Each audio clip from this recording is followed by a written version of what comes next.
Lysander Spooner's No Treason, the Constitution of No Authority, Part 8. The Constitution itself, then, being of no authority, on what authority does our government practically rest? On what ground can those who pretend to administer it claim the right to seize men's property, to restrain them of their natural liberty of action, industry, and trade, and to kill all who deny their authority to dispose of men's properties, liberties, and lives at their pleasure or discretion? The most they can say in answer to this question is that some half, two-thirds, or three-fourths of the male adults of the country have a tacit understanding they will maintain a government under the Constitution, that they will select by ballot the persons to administer it, and that those persons who may receive a majority or a plurality of their ballots shall act as their representatives and administer the Constitution in their name and by their authority. But this tacit understanding, admitting it to exist, cannot at all justify the conclusion drawn from it.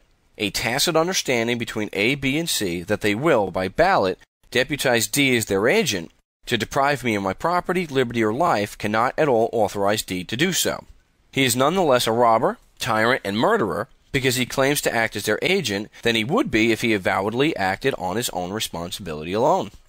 Neither am I bound to recognize him as their agent, nor can he legitimately claim to be their agent when he brings no written authority from them accrediting him as such.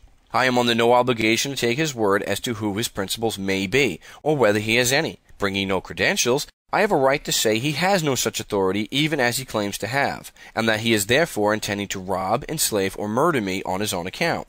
This tacit understanding, therefore, among the voters of the country amounts to nothing as an authority to their agents. Neither do the ballots by which they select their agents avail any more than does their tacit understanding, for their ballots are given in secret, and therefore in a way to avoid any personal responsibility for the acts of their agents. No body of men can be said to authorize a man to act as their agent to the injury of a third person unless they do it in so open and authentic a manner as to make themselves personally responsible for his acts. None of the voters in this country appoint their political agents in any open, authentic manner, or in any manner to make themselves responsible for their acts. Therefore, these pretended agents cannot legitimately claim to really be agents. Somebody must be responsible for the acts of these pretended agents, and if they cannot show any open and authentic credentials from their principals, they cannot in law or reason be said to have any principles. The maxim applies here. That what does not appear does not exist. If they can show no principles, they have none. But even these pretended agents do not themselves know who their pretended principals are. These latter act in secret, for acting by secret ballot is acting in secret as much as if they were to meet in secret conclave in the darkness of the night. And they are personally as much unknown to the agents they select as they are to others. No pretended agent, therefore, can ever know by whose ballot he is selected, or consequently who his real principals are. Not knowing who his principals are, he has no right to say he has any. He can, at most, say only that he is the agent of a secret band of robbers and murderers who were bound by that faith which prevails among confederates in crime, to stand by him if his acts, done in their name, shall be resisted.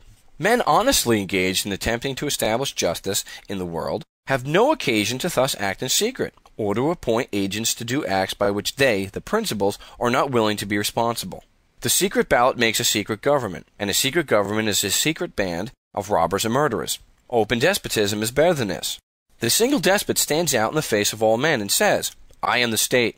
My will is law. I am your master. I take the responsibility of my acts.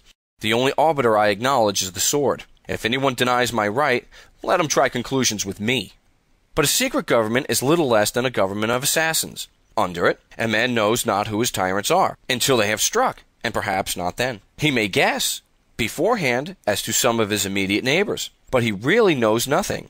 The man to whom he would most naturally fly for protection may prove an enemy when the trial comes. This is the kind of government we have, and it is the only one we are likely to have until men are ready to say, we will consent to no constitution, except such an one as we are neither ashamed nor afraid to sign, and we will authorize no government to do anything in our name which we are not willing to be personally responsible for.